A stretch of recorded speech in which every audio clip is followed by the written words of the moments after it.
Hello friends, இன்றைக்கி நம்ம carrot வச்சு தான் ரெசிபி பார்க்க போகிறோம்.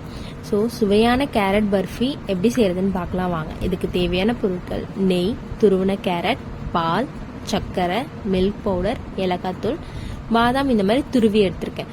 ஒரு பேன் வச்சுக்கோங்க, அதில் நெய் ஊற்றிக்கோங்க. நெய் நல்லா ஹீட் ஆனோடனே நம்ம துருவி வச்சுருக்கோம்ல அந்த கேரட் எல்லாத்தையுமே சேர்த்துக்கலாம். சேர்த்துட்டு ஒரு 5 நிமிஷம் போல் நல்லா வதக்கி விடுங்க. அது நல்லா கலர் லைட்டாக சேஞ்ச் ஆகும். சேஞ்ச் ஆகும்போது நம்ம 1 கப் பால் எடுத்திருக்கேன், அந்த பால் நான் ஊற்றிக்கிறேன். இதை நல்லா ஹை ஃப்ளேமில் வச்சு மீடியம் ஃப்ளேமில் வச்சு நல்லா கொதிக்க விடுங்க. இது நல்லா சுண்டி வரும். சுண்டி வரப்போ நம்ம சர்க்கரை ஆட் பண்ணிக்கலாம். சர்க்கரை நான் 1/2 கப் எடுத்திருக்கேன். உங்களுக்கு தேவையான அளவுக்கு நீங்கள் எடுத்துக்கோங்க, ஓகேங்களா. இது நல்லா இப்போ சர்க்கரையில் இருக்க தண்ணியெல்லாம் நல்லா கொதிக்க விடணும். கொதிக்க விட்டு நல்லா ட்ரை ஆக்கிடுங்க.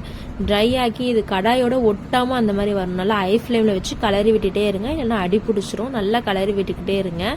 இப்போ பார்த்தீங்கன்னா இந்த மாதிரி கடாயில் ஒட்டாமல் வரணும். அந்த அளவுக்கு நம்ம அதில் இருக்க தண்ணியெல்லாம் நம்ம ட்ரை பண்ணணும். இப்போ மில்க் பவுடர் ஆட் பண்ணிக்கோங்க. மில்க் பவுடர் ஆட் பண்ணி நல்லா கலரி விட்டுக்கோங்க.